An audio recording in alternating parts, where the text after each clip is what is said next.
বন্ধুটা আমি অনামিকা। আমি তোমাদের আমার জীবনের একটি সত্যি ঘটনা শোনাব। জামাই বিদেশে থাকায় দেবর আমাকে কিভাবে ঘরের মধ্যে একা পেয়ে জোর করে আমাকে কোলে নিয়ে থাপান থাপিয়ে আমার গুদরস বের করল, সেই সত্যি ঘটনাটা আজকে তোমাদের সাথে শেয়ার করব। বন্ধুরা, পুরা গল্পটি কানে হেডফোন লাগিয়ে টিস্যু নিয়ে তারপর শুনুন। আমার নাম অনামিকা। আমার সংসার ছোট হলেও ভীষণ শান্ত ছিল। কিন্তু স্বামী যখন বিদেশে চাকরির জন্য চলে গেলেন, তখন থেকেই ঘরটা অদ্ভুত ফাঁকা লাগতে শুরু করল। প্রতিদিন ভিডিও কলে কথা হয়, তবুও মানুষের পাশে মানুষের উপস্থিতির অনুভূতি তো আলাদা। একা হাতে সংসার, বাজার, অফিস সব সামলাতে গিয়ে কখন যেন ভেতরে একটা শূন্যতা তৈরি হল। এই শূন্যতা কাউকে বলা যায় না। সবাই ভাবে আমি শক্ত, কিন্তু ভিতরে ভিতরে আমি তখন খুবই ভেঙে পড়ছিলাম। ঠিক সেই সময়েই দেবর অয়ন পড়াশোনার জন্য শহরে চলে এল এবং আমাদের বাড়িতে উঠল। তখনও ভাবিনি ওর উপস্থিতি। অয়ন ছোটবেলা থেকেই ভদ্র, শান্ত স্বভাবের। বাড়িতে উঠেই সে আমার সব কাজে সাহায্য করতে চাইত, জিনিসপত্র আনা, কিছু নষ্ট হলে ঠিক করে দেওয়া, কিংবা শুধু পাশে বসে কথা বলা। প্রথম দিকে ওকে দেবরের মতোই দেখতাম, মানে ভাইয়ের মতো। কোনো আলাদা কিছুই মনে হয়নি। কিন্তু যেদিন অফিস থেকে খুব ক্লান্ত হয়ে ফিরে দেখলাম রান্না হয়ে আছে, টেবিল সাজানো, আর অয়ন হেসে বলল, ভাবি, আপনিই তো সবসময় আমার খেয়াল রাখেন, আজ আপনার জন্য কিছু করলাম, সেদিন একটু যেন অন্যরকম অনুভূতি হল। সেই যত্নটা আমাকে অদ্ভুতভাবে ছুঁয়ে গেল। কিন্তু তখনও বুঝিনি একদিন রাতে জোরে বৃষ্টি হচ্ছিল। বাইরে প্রচণ্ড অন্ধকার। লাইটও চলে গেল। আমি একটু ভয় পেয়ে বারান্দায় দাঁড়ালে অয়ন টর্চ নিয়ে এসে বলল, ভাবি, ভয় লাগছে নাকি? তার কণ্ঠে ছিল অদ্ভুত শান্তির অনুভূতি। আমরা দুজন বারান্দায় দাঁড়িয়ে বৃষ্টির শব্দ শুনছিলাম। আমাদের মাঝে কোনো কথা ছিল না। তবুও নীরবতার ভেতর একটা অদৃশ্য সেতু তৈরি হচ্ছিল। ওর সরল, শান্ত স্বভাবের কাছে আমি ধীরে ধীরে খোলা বইয়ের মতো হয়ে যাচ্ছিলাম। আমার একাকিত্ব কমতে লাগল। তখনই বুঝলাম, কিছু অনুভূতি চুপচাপ জন্মায় মানুষের বোঝার আগেই। অয়ন সবসময় বলে, ভাবি, আপনি একা সব করতে পারেন না। আমি কখনো সোজাসুজি স্বীকার করতাম না, কিন্তু ওর কথার ভেতরে যে আন্তরিকতা ছিল, সেটাই আমাকে শান্তি দিত।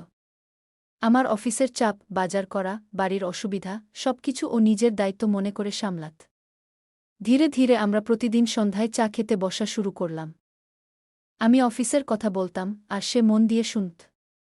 আশ্চর্যের বিষয়, আমার স্বামী বিদেশে থাকার পরও আমি কখনো এত খোলামেলা কারো সঙ্গে কথা বলিনি। যেন অয়ন বুঝত আমার প্রতিটি ক্লান্তি, প্রতিটি অদেখা অভিমান। একদিন অফিসে একটা ভুল বোঝাবুঝি নিয়ে খুব মন খারাপ ছিল। বাসায় ফিরেই কান্না চলে এল।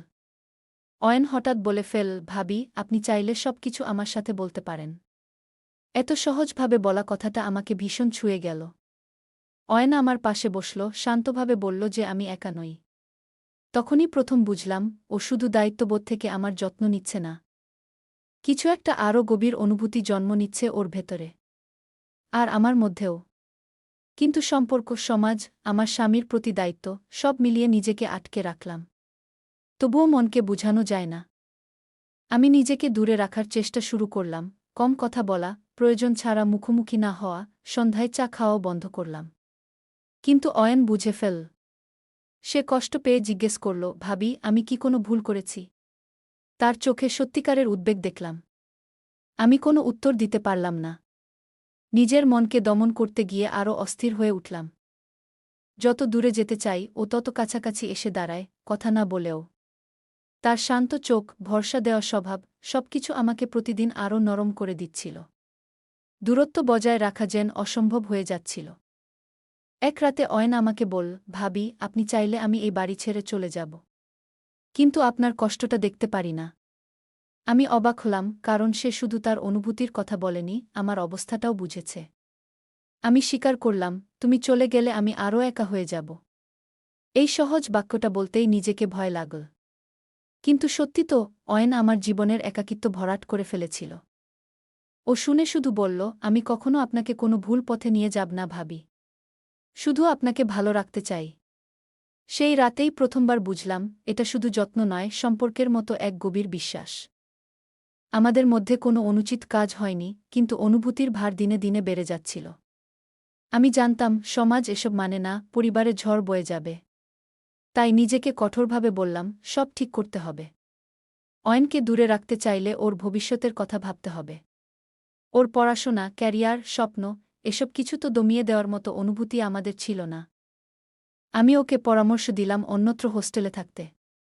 অয়ন খুব কষ্ট পেল, কিন্তু বলল, যদি আপনার ভালোর জন্য হয় আমি যাব। ওর এই সম্মান আমাকে আরও দুর্বল করে দিল। অয়ন চলে যাওয়ার আগের রাতে আমরা দুজন রান্নাঘরের আলোয় নীরবে বসেছিলাম। কেউ কিছু বলছিলাম না। শুধু অনুভব করছিলাম, কখনো কখনো মানুষ মানুষের জীবনে এসে খুব কিছু দিয়ে যায়, আবার নিঃশব্দেই সরে যায়। অয়ন বলল, ভাবি, আপনার প্রতি আমার সম্মান কখনো কমবে না। আপনি চাইলে আমি সারা জীবন দূরেই থাকব। আমি শুধু বললাম, তোমার ভবিষ্যৎটাই আমার কাছে সবচেয়ে গুরুত্বপূর্ণ। সেই রাতটার নীরবতা আমার জীবনের সবচেয়ে গভীর শিক্ষার রাত ছিল। ভালোবাসা মানেই কাছে থাকা নয়, কখনো কখনো দূরত্ব তৈরি করার মধ্যেও ভালোবাসা লুকিয়ে থাকে। আজ অনেক বছর পর সেই দিনগুলোর কথা ভাবলে বুঝি, আমাদের অনুভূতি ভুল ছিল না, শুধু জায়গাটা ছিল ভুল। অয়ন আজ সফল, নিজের জীবনে ব্যস্ত, মাঝে মাঝে উৎসবে বাড়ি আসে, ভদ্র দূরত্ব রাখে, আমিও ঠিক তাই করি। আমার স্বামী এখনও বিদেশেই থাকে, কিন্তু আমি অনেক শক্ত হয়েছি। সেই সময় যদি অয়ন আমার পাশে না থাকত, হয়তো ভেঙে পড়তাম। কিন্তু আমরা দুজনই সঠিক সিদ্ধান্ত নিয়েছিলাম, আমরা সম্পর্কের প্রকৃতি বদলেছি, সম্মান বজায় রেখেছি। আমি অনামিকা, আজও মনে করি, ভালোবাসা যদি পবিত্র থাকে, দূরত্বও তাকে নোংরা করতে পারে না। অয়ন হোস্টেলে চলে যাওয়ার পর বাড়িটা আবার সেই পুরনো নীরবতায় ভরে গেল। রান্নাঘরে ঢুকলেই মনে হতো, আজ কেউ না কেউ এসে বলবে, ভাবি, একটু চা দেবেন? সেসব আর নেই। আমি অফিস থেকে ফিরে স্বাভাবিক হতে চাইলাম, কিন্তু কোথাও একটা শূন্যতা আমাকে গ্রাস করত। বুঝলাম, অয়ন আমার জীবনে বন্ধুর মতো জায়গা করে নিয়েছিল। ওর অনুপস্থিতি মানে শুধু কাজের ভার না, মনেও একটা চাপ। তবুও নিজেকে শক্ত রাখতে শিখলাম। কখনো ফোন করতে ইচ্ছে হলেও নিজেকে আটকে রাখতাম, কারণ দূরত্বটাই সঠিক ছিল। অয়ন চলে যাওয়ার পর আমি সিদ্ধান্ত নিলাম, আমাকে নিজের সংসারটাকে আবার ঠিক করে তুলতে হবে। স্বামীর সাথে আগের তুলনায় বেশি কথা বলতে শুরু করলাম। ও ব্যস্ত থাকে বিদেশে, তবুও আমার পরিবর্তনটা খেয়াল করল। মাঝে মাঝে রাত জেগে দুজনে গল্প করতাম, পুরনো স্মৃতি, ভবিষ্যৎ পরিকল্পনা, পরিবারের কথা। সবকিছু। মনে হলো, একসময় যে দূরত্ব তৈরি হয়েছিল তা কমে আসছে। মনে মনে ভাবলাম, হয়তো অয়নের আশা, যা আমাকে বুঝিয়ে দিয়েছে, মানুষের পাশে মানুষের মনই সবচেয়ে গুরুত্বপূর্ণ। আমি চেষ্টা করছিলাম নিজের সংসারটাকে আবার পূর্ণ করতে। কয়েক সপ্তাহ পর হঠাৎ অয়নের মেসেজ। খুব সাধারণ, ভাবি, কেমন আছেন? কিন্তু সেই কয়েকটা শব্দ মনকে অস্থির করে দিল। আমি বেশি কথা বাড়াইনি, শুধু বললাম যে আমি ভালো আছি এবং ওর পড়াশোনা ভালোভাবে চালিয়ে যেতে বললাম। ও বলল তার ক্লাস ভালো চলছে, সে নতুন বন্ধু পেয়েছে এবং ধীরে ধীরে মানিয়ে নিচ্ছে। এটা শুনে অদ্ভুত স্বস্তি পেলাম। বুঝলাম, ও আমার কারণে তার জীবন থামিয়ে রাখেনি। কিন্তু একই সাথে নিজের মনকে আবার বোঝাতে হলো, আমাদের জায়গাটা আলাদা, পথ আলাদা। গ্রামের আত্মীয়রা মাঝে মাঝে জিজ্ঞাসা করত, অয়ন তো তোমাদের সাথে থাকত, কোথায় গেল? আমি হাসি মুখে বলতাম, হোস্টেলে উঠেছে পড়াশোনার জন্য, কিন্তু সেই হাসির ভেতরে কত কথা লুকানো থাকত। কাউকে তো বলা যায় না, কেন দূরত্ব দরকার হয়েছিল। সমাজ সবসময় গল্প খোঁজে, ব্যাখ্যা নয়। তাই নিজেকে আরও শক্ত করে তুললাম। বুঝলাম, নির্মল সম্পর্ক ভুল বোঝাবুঝির শিকার হতে পারে। তাই সঠিক সিদ্ধান্তটাই নিয়েছি, এভাবেই থাকাই ভালো। নিজের মনের আবেগকে নিয়ন্ত্রণ করা শেখা ছিল আমার সবচেয়ে বড় পরীক্ষা। আমি অফিসে নতুন প্রজেক্ট হাতে নিলাম। ব্যস্ততা বাড়তেই মাথার ভেতরের চিন্তাগুলো অনেকটাই কমে গেল। নিজের ক্যারিয়ার নিয়ে ভাবা শুরু করলাম, একা একাই বাজার করা, রুটিন তৈরি করা, সবকিছু যেন নতুনভাবে শুরু হলো। মাঝে মাঝে মনে হতো, অয়ন থাকলে হয়তো বলতো, ভাবি, এত দৌড়াদৌড়ি আপনার জন্য ভালো না। সেই চিন্তা মিষ্টি ব্যথা তৈরি করত। কিন্তু বুঝলাম, সব সম্পর্কই জীবনে থেকে যায় না। কিছু সম্পর্ক শিক্ষা দেয়, কিছু দেয় শক্তি। অয়ন আমাকে আমার নিজের মূল্যবোধ ফিরিয়ে দিয়েছে। অয়নের মা একদিন ফোন করে বললেন, বৌমা, অয়ন নাকি অনেক বদলে গেছে, শান্ত হয়ে গেছে। আমি শুধু বললাম, হ্যাঁ মা, ও এখন খুব মনোযোগ দিয়ে পড়ছে। তিনি আরও বললেন, অয়ন নাকি মাঝে মাঝে আমাকে খুব সম্মানের সাথে কথা বলে। শুনে বুকটা কেঁপে উঠল। আমি বুঝলাম, আমার প্রতি ওর শ্রদ্ধা এখনও আছে। কিন্তু সেই শ্রদ্ধাই আমাদের সম্পর্ককে সঠিক জায়গায় ধরে রেখেছে। এখন আর কোনো অপরাধবোধ নেই, শুধু একটা নীরব স্বীকারোক্তির মতো মনে হয় মানুষের জীবনে কিছু মানুষ আসে দায়িত্ব শেখাতে, সীমা শেখাতে। হঠাৎ একদিন স্বামী জানালো সে ছুটি কাটাতে দেশে আসবে। খবরটা শুনে আমার বুক ধুকপুক করতে লাগল। এতদিন পর ওকে সামনে দেখলে কেমন লাগবে? আমি প্রস্তুতি নিতে শুরু করলাম, বাড়িঘর গোছানো, রান্না শেখা, নতুন জামা, সবকিছু।